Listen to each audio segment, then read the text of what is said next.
أهلا بكم مشاهدينا الكرام في عدد جديد من لقاء خاص. في هذا العدد أستضيف السيد نور الدين أيد حمودة ابن الشهيد العقيد عميروش، ليس بصفته ناشطا سياسيا وإنما باحث في التاريخ ورئيس لا فونداسيون عميروش. أهلا بك سي نور الدين. صحيت، بارك الله فيك. شكرا. ماشية الأمور تاع الجمعية؟ لا باس ولا غير صافا، حتى بالكورونا هذا نوزا امبيشي دو فار دي كونفيرونس هكذا وكلش.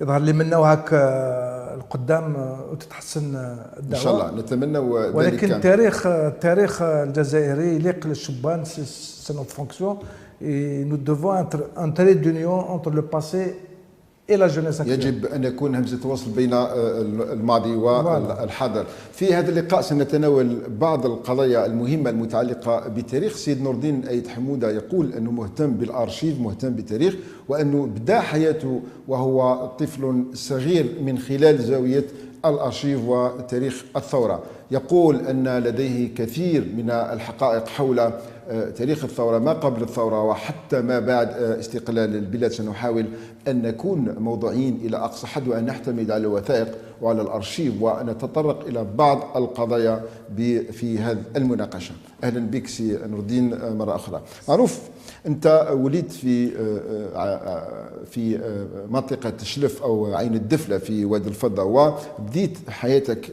صغير من خلال، أو دخلت الحياة العامة من خلال زاوية التاريخ أو الأرشيف. ممكن تعطينا فكرة يعني باختصار عن بدايتك، عن طفولتك، ولماذا كنت يعني كيفاش عشت في وادي الفضة وكيف دخلت أو بدأت اهتمامك بالأرشيف؟ لا أنا كي زدت في منطقة القبائل. نعم. في الدشرة يقولوا لها ثلاثة كبون في قلب جرجرة. نعم. عام في تكرح بابا 1950 لفرنسا، دونك يما جابتني عند خوالي، وخوالي كانوا عندهم حانوت في واد الفضاء. نعم. دايور قبل ما نجي انا لواد الفضاء، بابا ديجا كان عنده 7 سنين وتربى في واد الفضاء. نعم. دونك سيتي نورمال نجي لواد الفضاء وتربيت تماك. توت ما جونيس جوزتها تماك، خرجت من واد الفضاء اون 63 بعد الاستقلال. شحال كان في عمرك لما كنت بديت تعيش في وادي الفضاء؟ عام سنة، يعني كنت صغير تربيت هناك. دونك كاع مون انفونس جوزتها في وادي الفضاء. طيب قلنا كيفاش بدا اهتمامك كيفاش عشت في وادي الفضاء؟ يعني حتى غادرت وادي الفضاء في 1963. يعني لما كان في عمرك عام وحتى 63 كيفاش عشت في وادي الفضاء وكيف بدات علاقتك بالارشيف وبالثوره؟ خاصه وحسب بعض المعلومات انه كانت عندك علاقه وانت صغير ببعض قاده الولايه الرابعه التاريخيه الرابعه.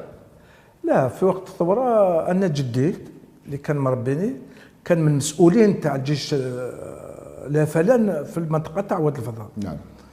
وحنا 6 سنين 7 سنين كي دخلنا المسجد هكذا نقراو، حنا كل صباح نقراو الجرايد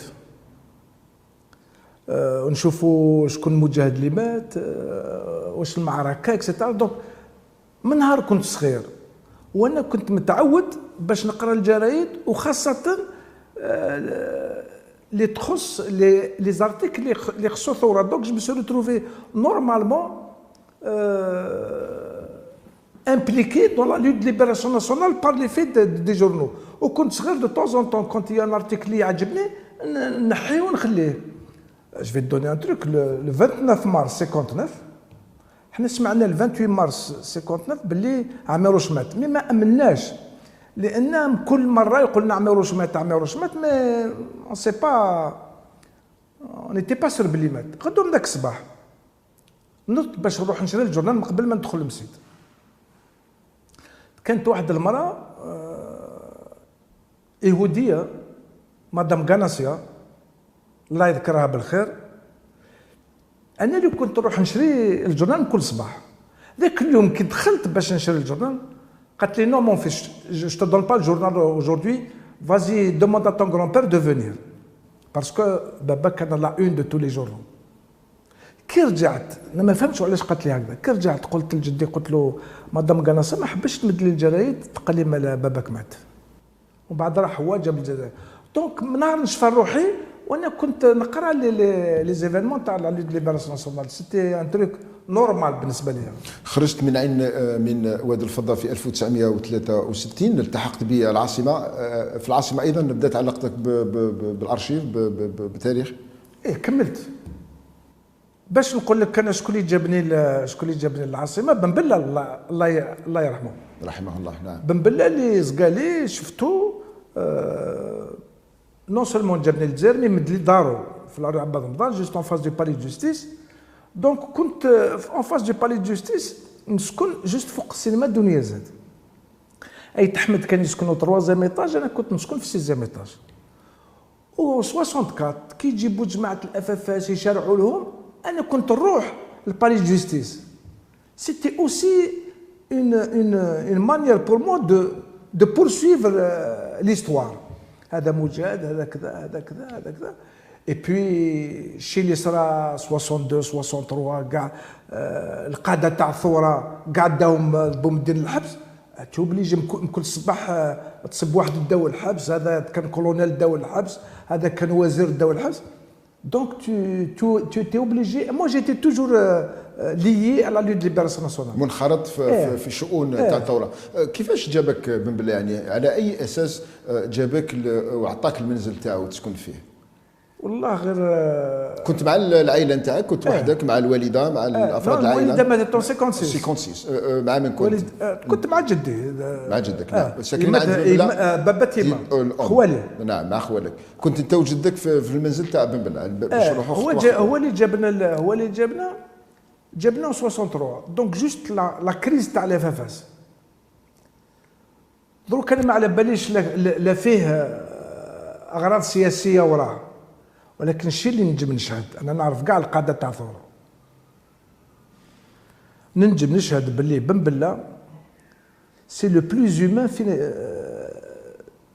حنين انساني. سي سلوي كي ما لو بلوس ماركي. باش نقول لك باللي لا ديرنيير فوا اللي شفتو لعبنا بالونه نوويه، نقول لك وين لعبنا بالونه نوويه في الكنابس تاع بن عكنون مع ليكيب دي بريزيل 3 ايام قبل ما يديروا له انقلاب. نعم. كنت ناكل معاه في لا فيلاجوري، ومن بعد خرجنا من ثم قال لي روحوا لبن عكنون، نروح لبن عكنون حتى صبحنا في الكنابس. هو الناس اللي ما يعرفوش سيتي ان غران فوتبالور بن بله، سيتي جوار تاع الوام. دوك انا جوي واحد 10 دقائق مع بيلي مع كارنشا وكلش، بعد جينا داير سيتي لا ديرنيير فوا اللي شفتو راح لوهران، ومن بعد كي جا لوهران داروا له انقلاب. حتى في وهران نظن كان يشوف في مقابله في كره القدم. ماتش كان هو من كبار المشجعين كانوا باش يديروا له الانقلاب ثماك في وهران. في قبل ما تجي للعاصمه التقيت وانت صغير بالاخضر برقعه بعض رموز الولايه التاريخيه الرابعه؟ انا اول المجاهدين اللي جاوا لعندنا هما المجاهدين تاع الولايه الرابعه. نعرف مليح برقعه نتفكر الله يرحمه. حنا واد الفرس تمتي فيلاج جابني وانا كنت صغير 12 سنه في عمري تجوزت معاه واحد 20 يوم في بليده، هو كان ساكن في بليده، جابني معاه. نعرفوا مليح برقعه، نعرف سي حسن، كل مجاهدين كاع لي زوفيسي تاع الولايات قبل الاستقلال. دونك لا بيريود هذيك تاع سلفك كاع جازوا لينا للدار. والبروميي المير الاول اللي كان قبل الانديبوندونس اللي كان مير تاع واد الفضاء سيتي مون غران بير. نحكي لك نكته هكذا تعطينا الاسم العائلي نتاع جدك في الفضاء؟ حموده ايضا لانه عائله واحده. نعم. نقول لك باغ اكزومبل ان في هيستوريك كنت نفكروا نقول جدي داو واحد 5 مرات ولا 6 مرات الحبس. داه باش غابو علام في لامارتين واحد 6 كيلومتر بيناتنا.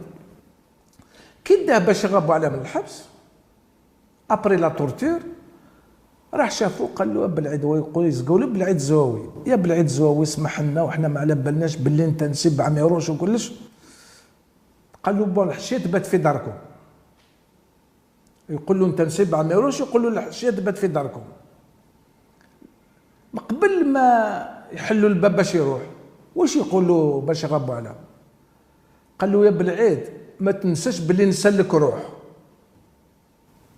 هذه 59 59 60 61 62 الاستقلال. هو رجع مير جوست ابري لا بيريود هذيك دو ترانزيسيون، رجع مير.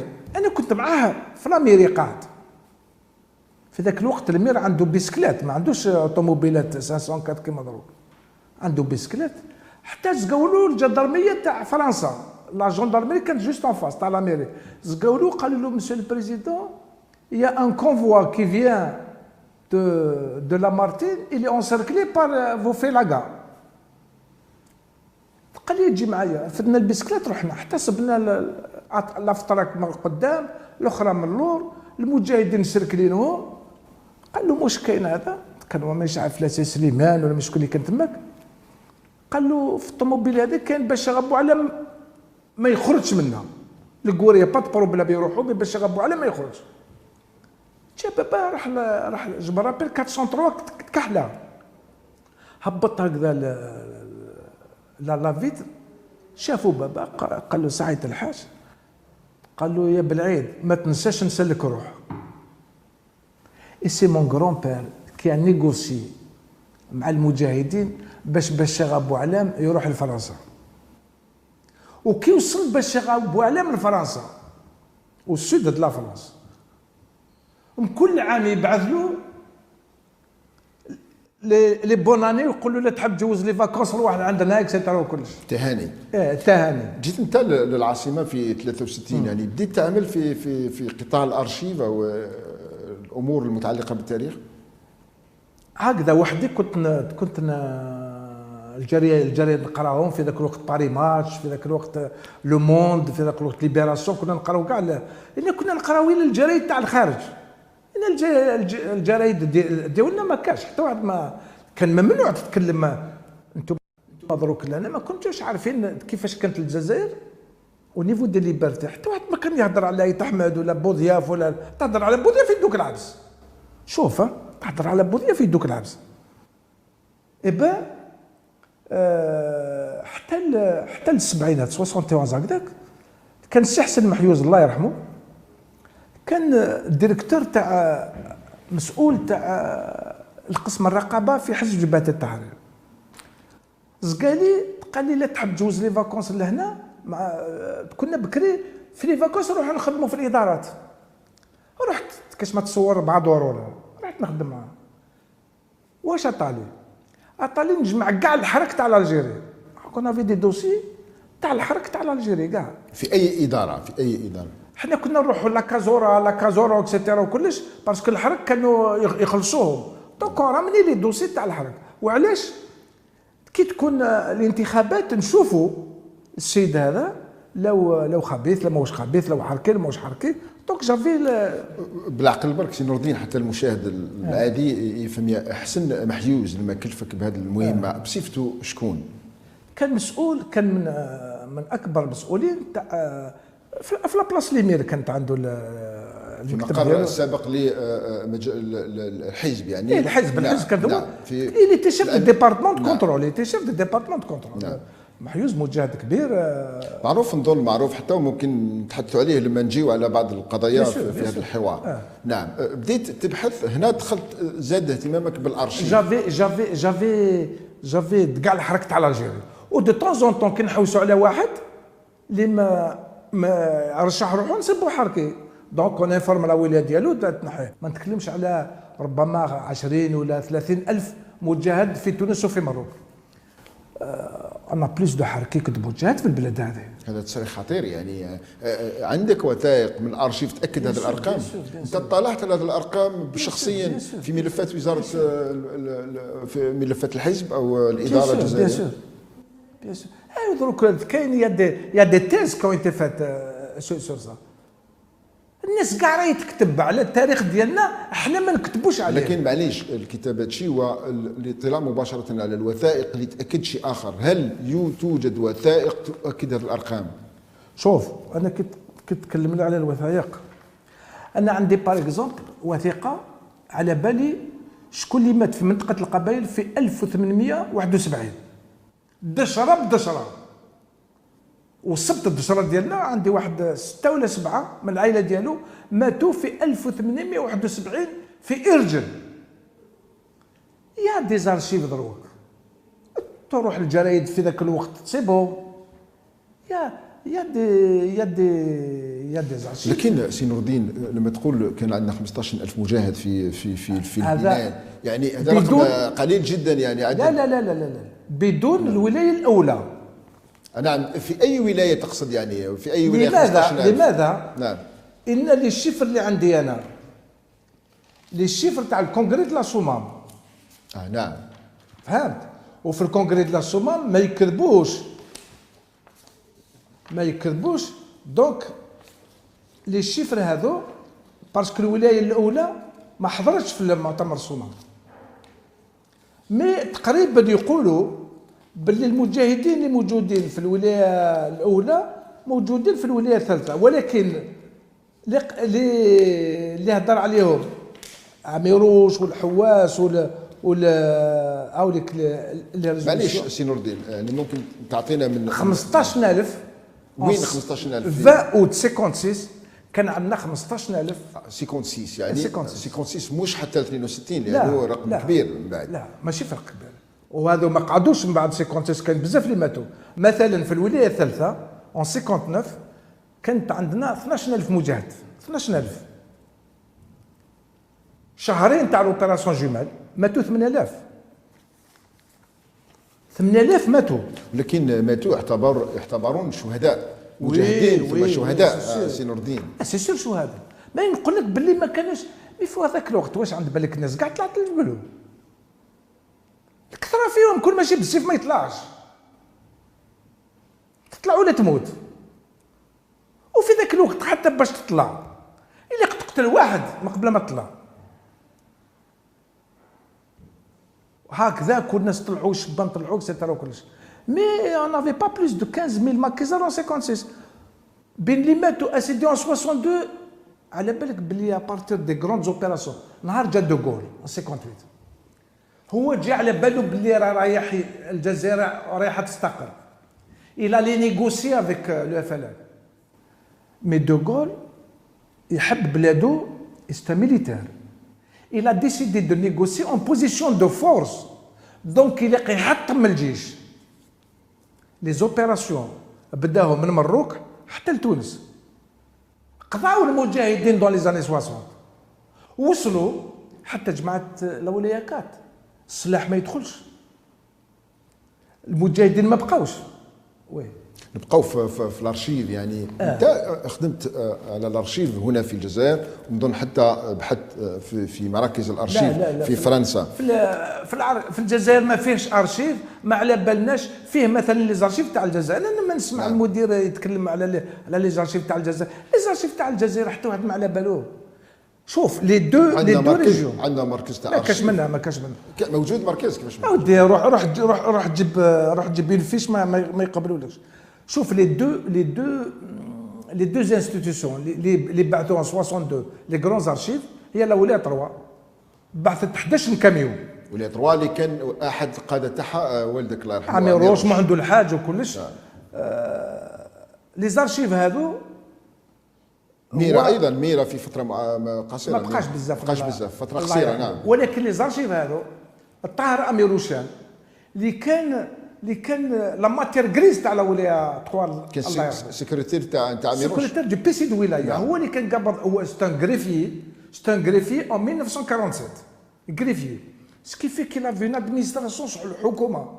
دونك il avait des archives. صبنا بزاف لي زارشيف تاع الولايه 3 عند فرنسا. مي هنا قلت لك 11 كاميو جات ما على بالناش وراهم. وكاين لي زارشيف تاع المارك.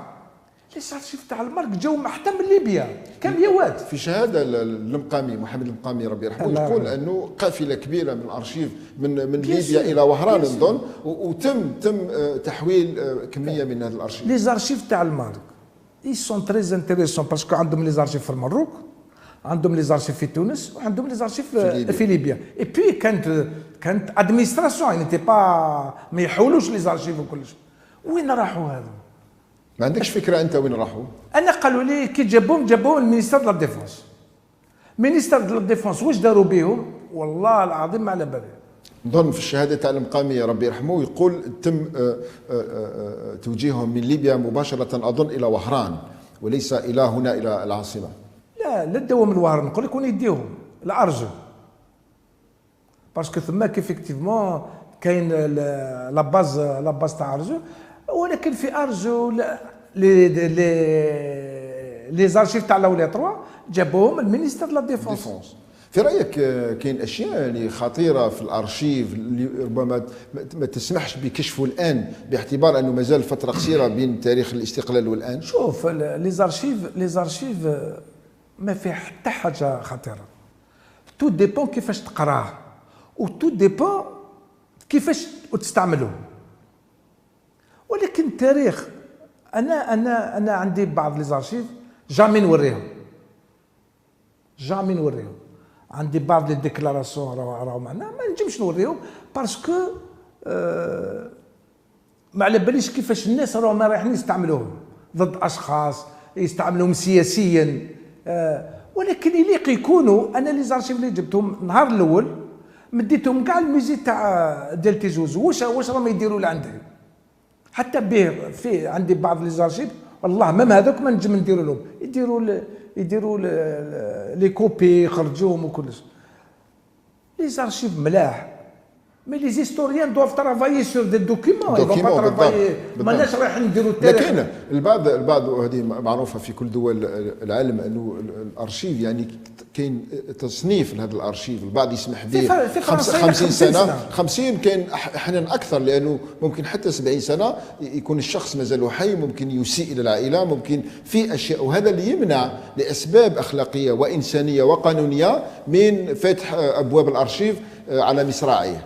انت مع هذا؟ لقيت انت في الارشيف ما يسيء الى بعض الاشخاص والعائلات؟ بيان سور كل ارشيف فيه تمس حتى بعض الشهداء ديالنا. لماذا بعض الشهداء؟ بدون ذكر اسماء، يعني ليس الهدف الاساءه الى احد.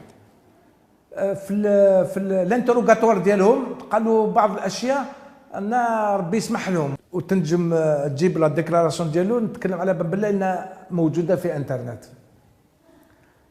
بنتومي لونسيان مينيستر د لا جوستيس اللي يقول كي تقرا لا ديكلاراسيون ديالو 1950 بعد الفول د لا بنك دورو، نعم بريد وهران، بيعهم كاع،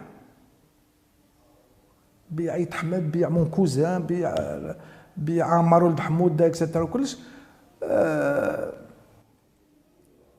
انا ما تنقص واحد يهضر هكذا، ما تنقص لا غروندور ديالهم باسكو ماهمش انبياء هذو الناس. ممكن تحت التعذيب، ممكن لا تحت الضغط، ممكن تعطينا مثلا ظروف للتحقيق مع بنتنا. لا يتانتيروجي بار ان جوج دانستركسيون. داير سكي ما جيني سي لا ديرنيير فراز وين يقول فيها ديت ا مسيو البروكورور si j'ai d'autres informations je me ferai un plaisir de lui les communiquer. ولكن هذا ما ينقص من الرجوله ديالو والنضال ديالو. شكرا سي نور الدين، الوقت المخصص لهذا الجزء انتهى، يعني نخرج فاصل ونرجع في الجزء الثاني. مشاهدينا الكرام، فاصل قصير ثم نواصل هذا الحوار.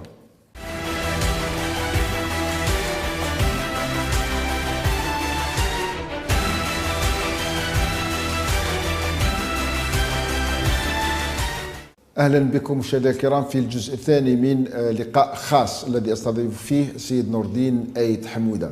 سي نور الدين، في الجزء الثاني انت في تصريحاتك تقول انك بما انك مهتم وباحث في الارشيف والتاريخ انك اكتشفت يعني كثير من الاشياء المهمه واللي يمكن نقولوا خطيره تخص بعض الشخصيات، وذكرت منها الامير عبد القادر ومؤسس الدوله الجزائريه. هناك نقاش حول مساره النضالي، حول مواقفه من فرنسا. تقول انت انه اشياء خطيره بصراحه، يعني ماذا اكتشفت بخصوص الامير عبد القادر؟ مع العلم بصراحه انه البعض يلومك، يقول انك تدلي بهذه التصريحات على اساس ربما ثقافي، او انك عندك موقف من توجهات الدينيه او الوطنيه للامير عبد القادر.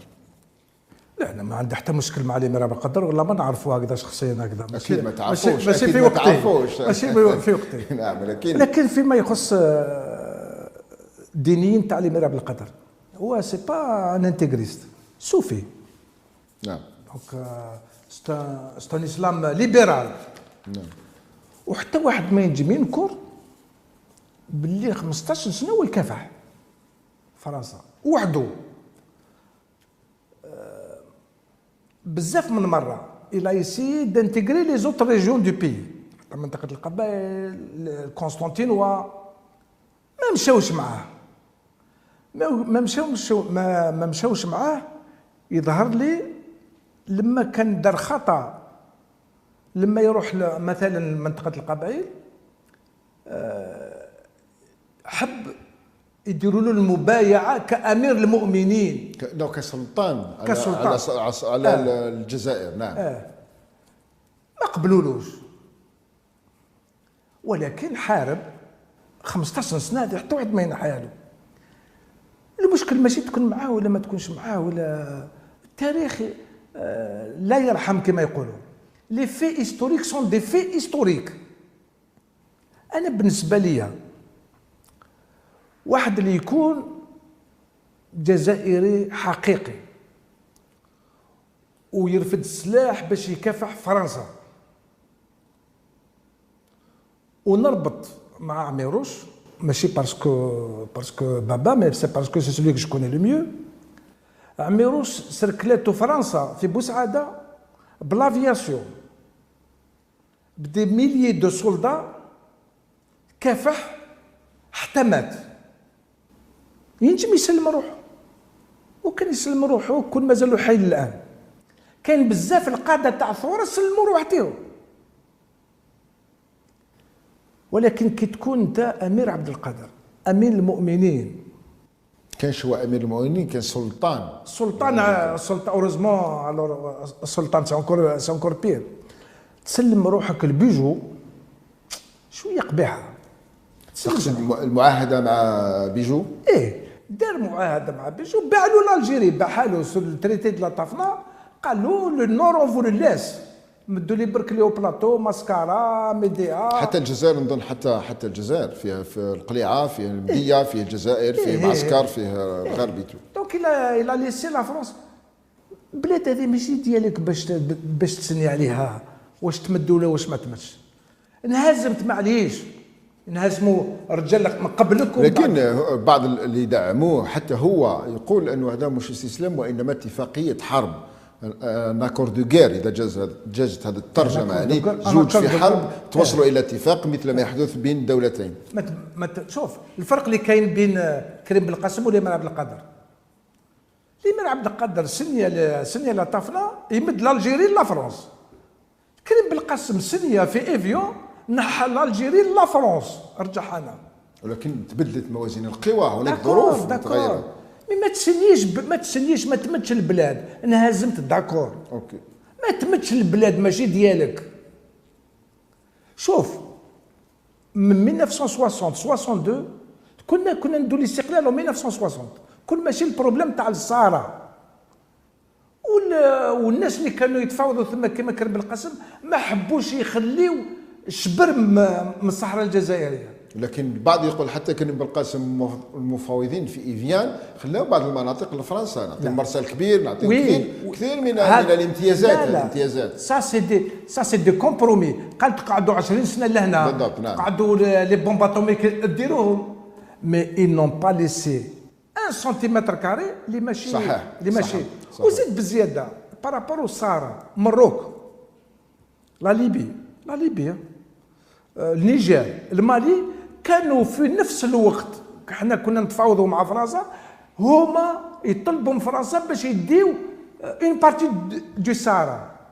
مي جامي لي نيغوسياتور الجيريان خلاو شبر ما تمدش. معليش سي نور الدين، سا سي با البلو غراف، سا سي با البلو بالضبط. هذا واش نقول لك، حتى هذا الكلام يعني معروف في التاريخ، ماهوش سر، ماهوش تاع قضيه ارشيف، هذه كتابات، اختلافات في الاراء، تفاسير الى اخره. هاوليك الامير عبد القادر. نعم.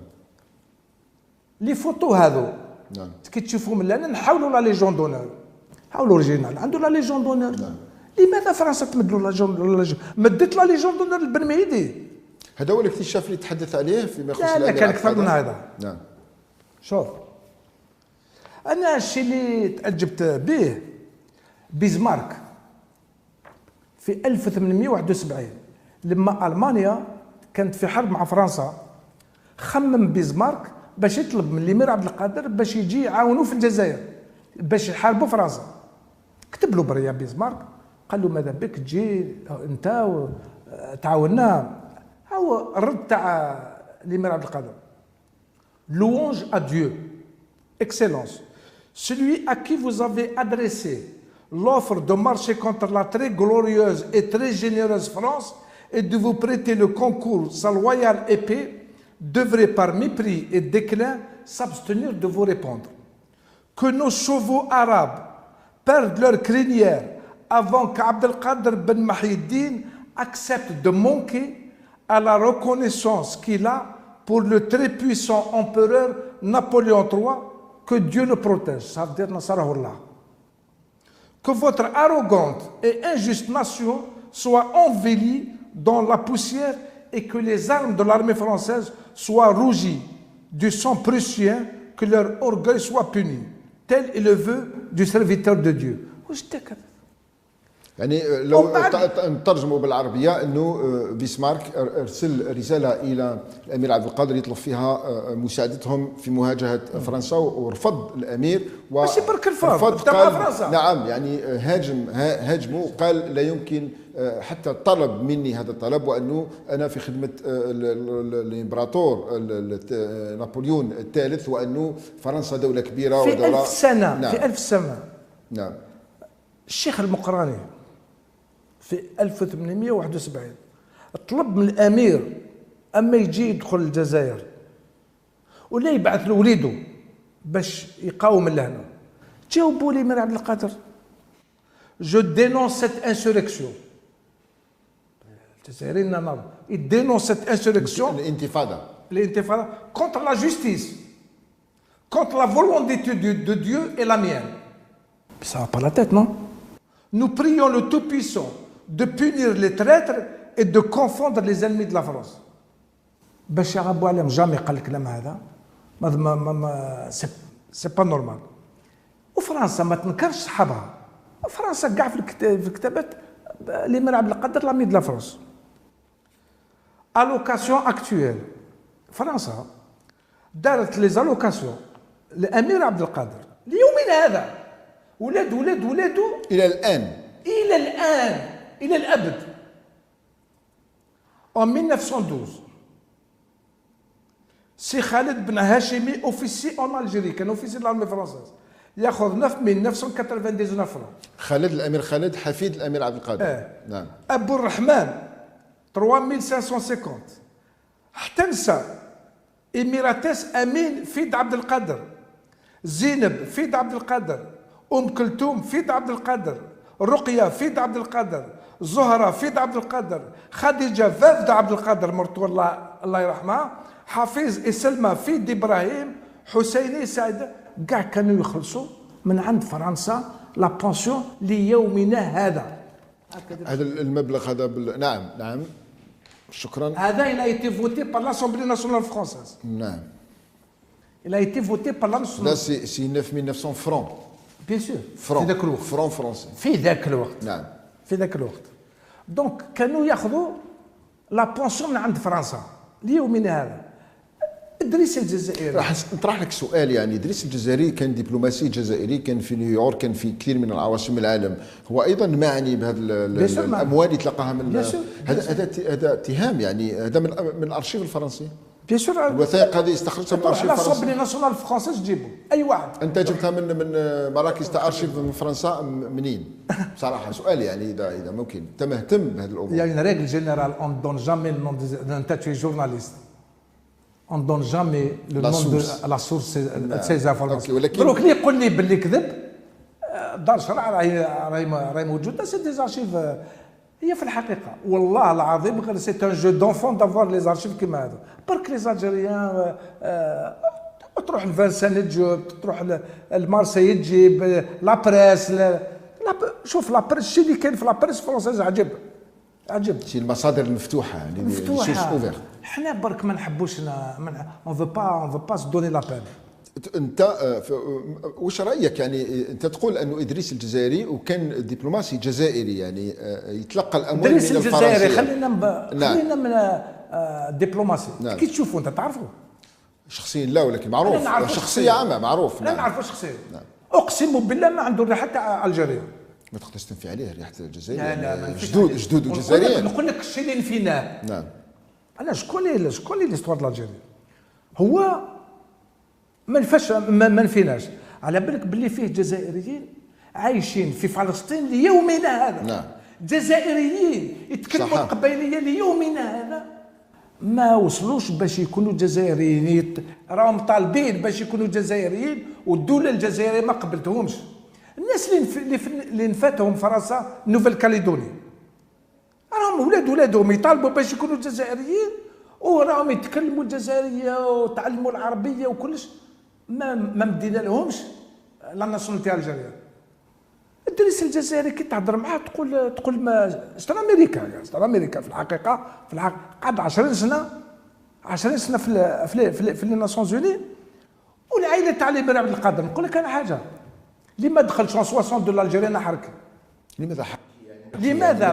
لانه عايش في سوريا مثلا بقى في سوريا لماذا حرك؟ لا هذا اتهام. جد فضل يكون سوري ايضا جزائري وسوري يعني. لا ما نقولوش ما تكونش سوري. لا بروف كانوا ولكن الفرحه هذيك تاع الانديبوندونس والعائله ديالك ضربت على الجزائر ما تدخلش مو سمانه. زيد نقول لك على العائله هذه بيسك راك حصرتني في العائله. حصرتك يعني كمثال لانه نعم. 1963 هذه نقولها لك ربما وتحرج الجزائريين ومن حقهم وتحرجوا. 1963 جاء لاريير بوتي فيس تاع الامير عبد القادر الله من شفاه على اسمه. جاء مع 20 اسرائيليين. en 1963 دخلوا لي زواديه باش يخلقوا بلبله في البلاد. ما راحش المعسكر جا لمنطقه القبائل لقفوهم الجيش لقفوهم في ذاك الوقت. بن بله بيسك عرفوا باللي يكون لي عبد القادر مع بومدين خرجوهم لي زون اكسبلسي. كيفاش الاسرائيليين يجيو لهنا يديروا بلبله مبين فيهم واحد من العائله تاع الامير عبد القادر ما تديهمش الحبس وكلش.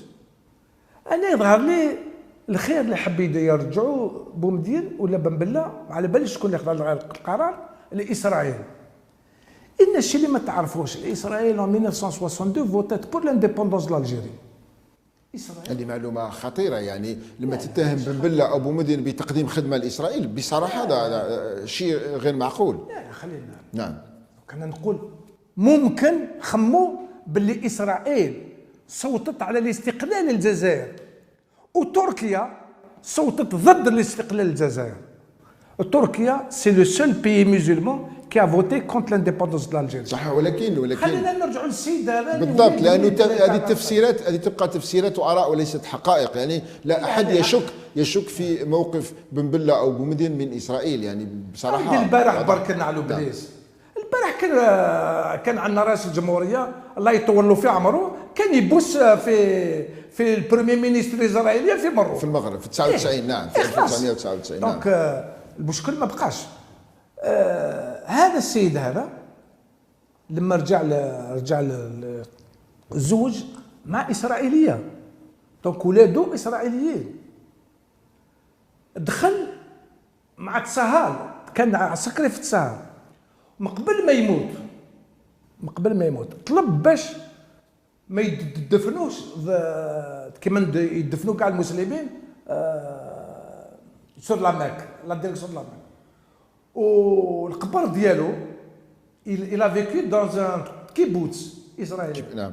لا فيكو dans un kibbutz. دونك اسرائيلي. ولكن سي نور الدين معروف القصه نتاعو، ولكن هذا شخص يمثل نفسه فقط، لا يمكن ان يمثل عائله الامير عبد القادر، وبالتالي لا يمكن توجيه مثل هذه الملاحظات القاسيه من وجهه نظري لكل افراد عائله الامير عبد القادر. هاوليك الامير عبد القادر. نعم. كي داو منا داو الامبرواز. نعم. هاوليك هو ومرتو تظهر هذه الصورة في الشاشة. لا نعم. ومرتو نعم. دبوس في يد نابليون 3. نعم. كيفاش تدي المرأة ديالك تبوس انت محبوس تدي؟ نابليون الثالث هو اللي امر بتخصيص اموال باستمرار شهرية لعائلة الامير، هو شخصيا. وزيد بزيادة. نعم. الكنال دو سويز على بالك شكون اللي راح نهار القوار حبوا ينوغوريو الكنال دو سويز؟ شكون اللي داو مرت نابليون 3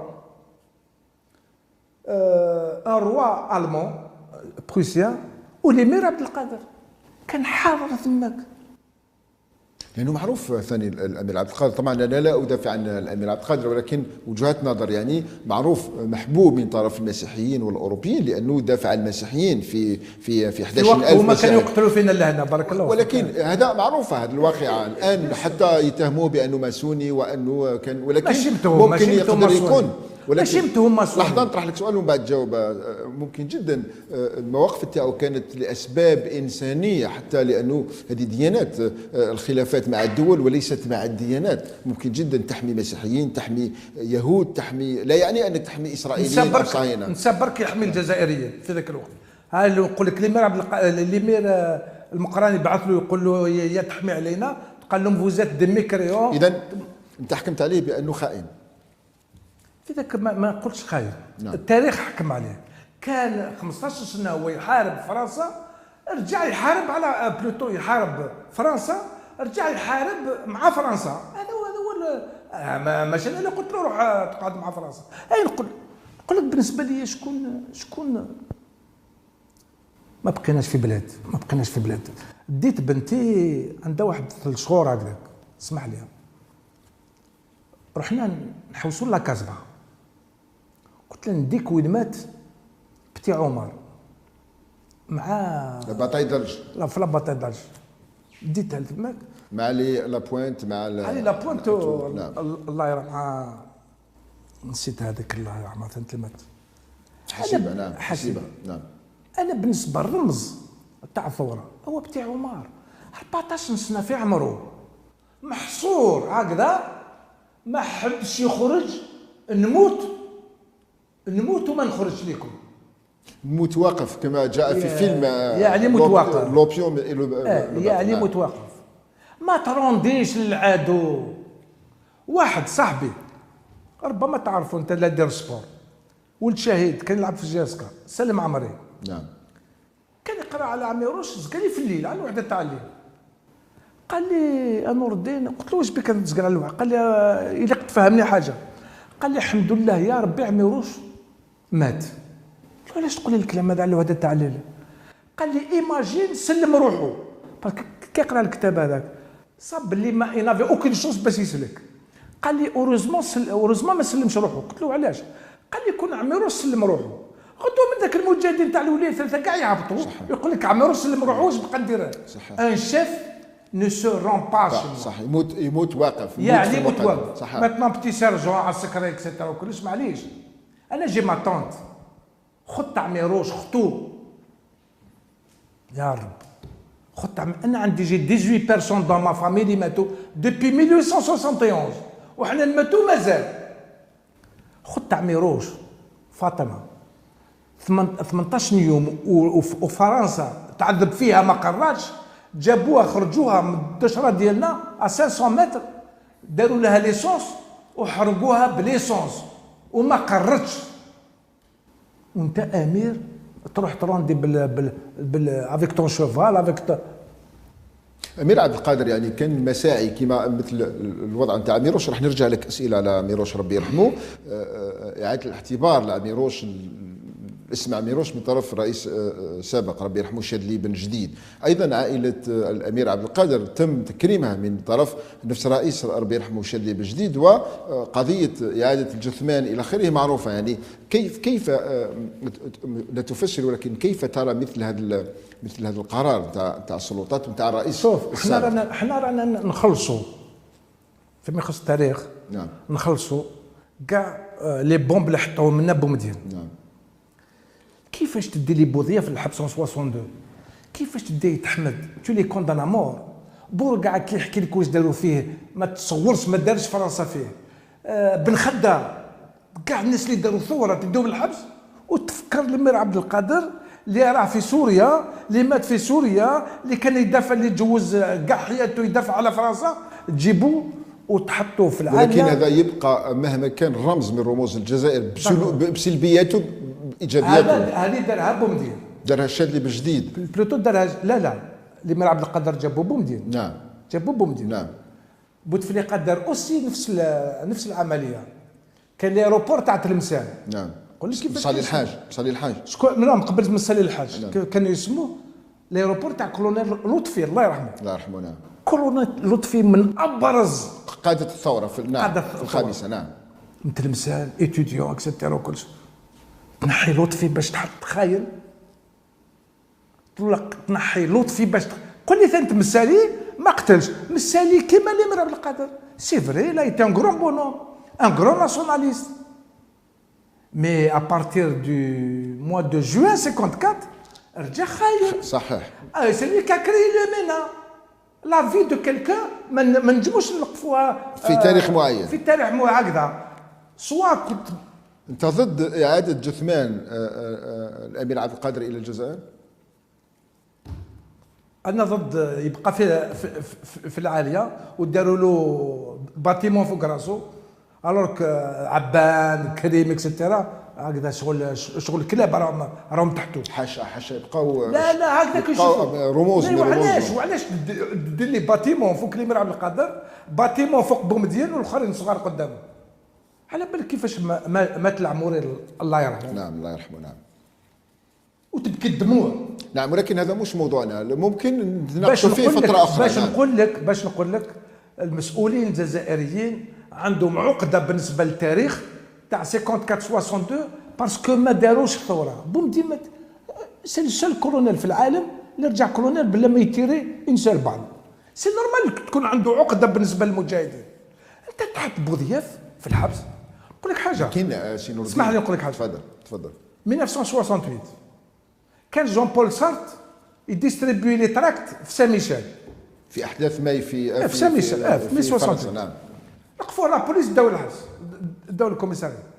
سمع دوغول قال لهم فو رولاشي تو دو سويت اون مي با جون بول سارت اون بريزون. شوف الان 50 سنه من بعد الاستقلال شكون اللي راهم في الحبس؟ لي جورناليست راهم في الحبس. ولكن هذا شيء اخر، لاسباب سياسيه بحته. نبقاو في التاريخ. نعطي لك مثلا حتى لما وضع بورقعه او وضع بوضياف او اي تحمد، كانت لاسباب سياسيه. حزب معارض ضد السلطه تحافظ على نفسها، المعارضه حابه توصل للسلطه، حابين السلطه، وبالتالي ما وقع نتيجه لحب السلطه يا سي نور الدين، سواء من طرف الحكومه او المعارضه. نقول لك حاجه. نعم. انا بالنسبه لهذو الناس اللي كانوا بعد 62. نعم. والناس شوهوه من؟ شريف بالقاسم. نعم. انا نعرفهم لي مون دو كونسير لا ريفوليسيون. سي لو بلو بريون بيناتهم، سي لو بلو بريون. وين يبان هذا بوتفليقه، وين يبان هذا بومدين قدامه. ليا قول لي نور الدين يا با دو كريز ان 62. حنا كنا قوه، جينا on a pris le pouvoir, point à la ligne. Tu prends le pouvoir, qu'un gouvernement provisoire, Ben Khadda président, tu fais un coup d'état militaire. معروفة هذه، معروفة. معروفة معروفة لأنه أنا قلت لك القوة استولت على السلطة في 62. لو اعتمدنا طريقة أخرى، دونك هذو خبثاء، طريقة ديمقراطية. هذو خبثاء. أنا لا أقول خبثاء، لا أقول لا خبثاء، نقول لكن خبثاء. أنا نقول خبثاء بومدين خبيث. لماذا نقول هكذا؟ لا نور الدين عندك رأي، ولكن بدون تجريح، لأنه يبقى رمز. شوف سلبيات هو اللي جرحنا، يبقى رمز، ولكن يبقى رمز من رموز الجزائر. بومدين اللي يدي عميروش والحواس للسجن. خطأ، هذا خطأ. ماشي خطأ، خطأ، ما نقولوش خبيث، يعني خبيث ماشي اكثر من خبيث. قول لي كلمه بالعربيه اكثر من خبيث نقولها لك. لا اعرف ما هي الكلمه التي اكثر من تدي زوج شهداء، تدي زوج شهداء تروح تنحيهم من فرنسا، دفنتهم، تخرجهم من بوسعاده، تجي تجيبهم الكازرونه تاع الجدرميه تخبيهم. ولكن حسب ما قرينا، حسب الشهادات لحد الان ليس امرا مؤكدا بانه الرئيس بومدين هو الذي امر بوضعهم في مقر قياده الدرك. وعلاش انت راك صحافي؟ نعم. بالمناسبه انا اعتقد اني كنت من الاوائل اللي ناقشوا في تلفزيون، في قناه تلفزيونيه، قضيه عميروش والحواس. انت راك صحافي بصراحه. شكون اللي راح يجيبهم بوسعاده؟ زوج ضباط تاع الجيش موجودين للان، وصحابي في زوج. انا تحاورت معاهم في اثنين. صحابي في زوج. تحاورت معاهم في اثنين. يقول لك بومدين اللي بعثنا.